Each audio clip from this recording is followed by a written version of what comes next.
With deeply variegated leaves, the genus Dieffenbachia has roughly 50 species of plants that we can use for ornamental purposes. However, there are some things you need to be familiar with before purchasing one of these plants for your indoor garden. In this video, we will talk about the proper way to select a Dieffenbachia. We will talk about how to water, how to fertilize, how to prune, and so much more. Hi, I'm Dr. Tom Warren, and you're watching The Plant Doctor. Let's get started. The first thing that I want to discuss is plant selection at the retail garden center. When you're looking at these plants, what are we looking for in order to ensure that you're going to have a great plant for the long term in your house? And before we get started with that, there's something that you need to know before even purchasing one of these plants, and that is the plant itself can potentially be toxic. And we can see that a little bit with one of this plant's common name. So the genus here is Dieffenbachia. Two of the common names you see is dead cane and leopard lily. Dead cane refers to the fact that the leaves can be toxic. If the leaves or the stems are ingested, it can make your throat swell up. It makes it where you can't talk, hence the name dead cane. So anytime you're pruning this plant, you'll want to wear gloves. If you're pulling dead leaves off, you'll want to wear gloves. Additionally, use some common sense. If you have pets in the house and your pets are prone to eating leaves off of your plants, one of two things. One, do not purchase this plant. Two, if you do purchase this plant, make sure you have it in an area that your pet cannot get to. When selecting a Dieffenbachia to bring home to your house, there's a few things that I want you to look for. Number one, look at the foliage. Look, these are two healthy Dieffenbachias. Notice the growth habit. You have leaves that are growing upwards. If you see leaves that are drooping, that's a sign of issues. Stay away from those plants. Another thing to look for on the leaves, brown spots, black spots. If you see any of that, that's usually a sign of too much light, not enough light, or there's some watering issues going on that are showing up in the leaf as well. A third thing that I want you to look for is insects. Look for thrips, look for whiteflies, look for aphids, look for spider mites, tiny little insects. All of these will be on the bottom of the leaves. So one thing you can do is to take your hand or a sheet of paper and lightly shake the bottom side of a leaf onto your hand or paper. Look, see if there's any insects there, because a lot of times these tiny insects, they will blend in with the leaf material on the underside of the leaf, especially if it's in a darker location. It's going to be difficult to see. So those are the things I want you to look for. Look at the leaves, make sure they're growing upright, make sure there's no black or brown spots. Look for insects as well on the leaves. In terms of the roots, I want you to check the roots on these before you bring them home as well. And what you're looking for are white or somewhat brownish roots. Ideally white roots, but sometimes what we see is that the potting mix may stain the roots a little bit brown. We do not want black roots. We do not want mushy roots. I want you to feel the roots. If they feel mushy and not firm, stay away from those. Also, if the potting mix has a musty smell to it. Now potting mix is going to have a natural, or I'll call it organic smell, an outdoorsy type smell. But if it has like a bacterial or fungal smell to it, stay away from those as well. That's a sign they've been watered too much, and that's just setting us up for problems down the road. Now that we know what to look for at the retail garden center, and we have our plant home and we want to be successful with it, let's talk about some steps we can take in order to make that happen. Once you have selected the correct plant at the retail garden center and you have it home, we want to look around the house and find the ideal spot for this plant. And there's a couple of different places that we can put these. We have some flexibility with where they can go in the house because we can control the height at which these plants grow. You can very easily keep these pruned in the 1 to 3 foot range. However, if you want them to grow, they will get tree formed over time and you will have up to a 10-foot tall plant. So select a place with indirect sunlight first. You want an area where you've got some sun coming through the window, but it's not direct sunlight. These are native to South America, Central America. They're understory plants in the rainforest, and so they're used to getting filtered indirect light, and we want to mimic what they have in their native environments. If you put them in full sun or a window where there is direct light, what you'll see happen is the leaves will begin to brown, they'll shrivel up as well. If you see that, that's an indicator that you may need to move your Dieffenbachia. About once a month, you will want to clean the leaves of your Dieffenbachia plants. In the wild, they're constantly getting rain on the leaves, which naturally cleans off the leaf. But in the indoor setting, we don't have that. So you have dust collect on the leaves over time. Just simply wet a paper towel and lightly brush the tops of the leaves off to get the dust off the top of the leaves. What that's doing for us is, one, it's going to look better as a plant, but two, you're also increasing the photosynthetic rate of the plant, because dust on the leaf is actually going to reduce the amount of sunlight getting into the leaf. Less sunlight means less sugars. Less sugars means that your plant is not going to grow and be as healthy as it otherwise could. So once a month, lightly wash off the leaves of the plants and they will be more happy. Let's discuss watering your Dieffenbachia. In general, with all houseplants, the #1 killer of houseplants is homeowners overwatering their plants, especially these plants here. They can take a little bit of drought. They're somewhat drought tolerant. So what I want you to do with watering these plants is this: water thoroughly when you do water. Water from the top. Allow the water to move from the top of the pot. Continue watering until you see water coming out of the wheat poles. Once you see water coming out of the wheat poles, you will want to stop watering your plant. And you may be asking yourself, well, how often do I need to do this? And I have an easy solution for testing your plants. I call it the finger check rule. It's very simple. I want you to take your index finger, and with these guys, don't go all the way down to your last index, the last knuckle of your index finger. Go to like the middle digit. Put your finger in there. If your fingertip, if it's moist down in there, don't water. If it is completely dried out, you'll want to go ahead and water again. I find with a well-drained potting mix in the correct lighting conditions, I'm watering these on average about once every 4 to 5 weeks.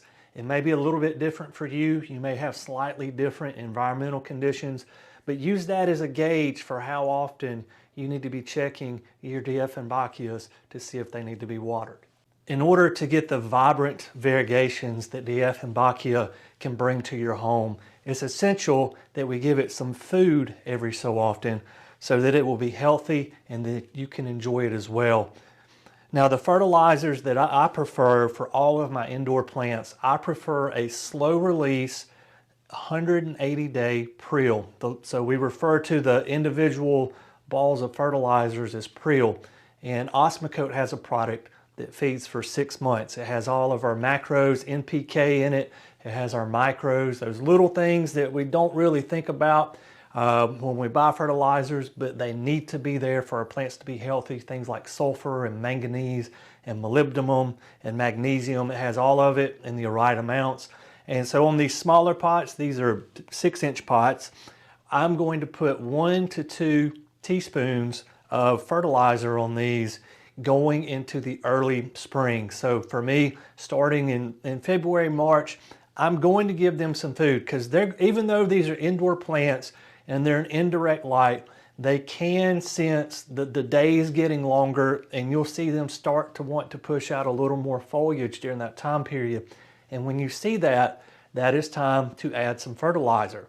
Now, if you have these, say you have a larger one that's almost tree form, it's over 3 feet tall, reaching maybe even up to 10 feet, like we mentioned earlier, that they can get that tall, you'll want to put more fertilizer on them. You'll want to do 1 to 2 tablespoons of fertilizer going into the spring.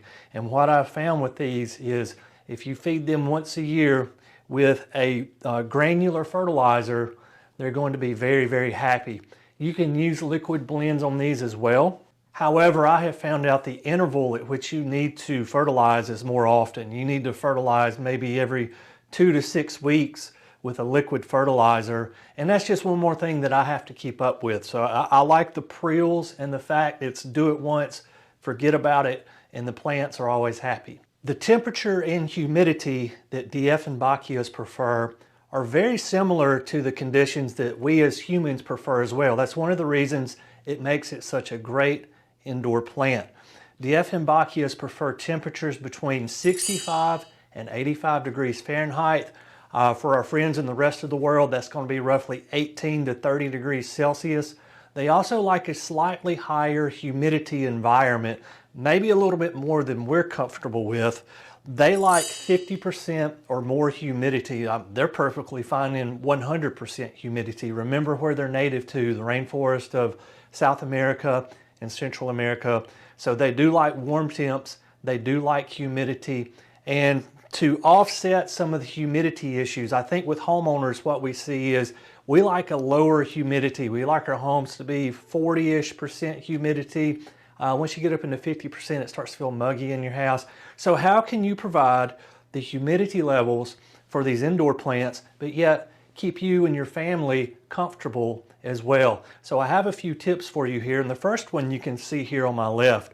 If you have a saucer, when you water, simply leave the water down in the saucer, but you want to get the roots of the plant up out of that standing water. So what you want to do is take some pea gravels, pour that in the bottom of the saucer, put the plant down on top of the pea gravels. When you water, the residual water, the leachate from the soil is going to go down in between the pebbles, and it's going to evaporate very slowly.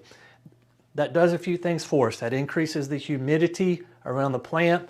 Those pebbles, it keeps the bottom of the root ball out of water, helping to prevent root rot. Another thing that you can do to increase the humidity if you have several indoor plants is actually bunch them together. So plants undergo a process called transpiration.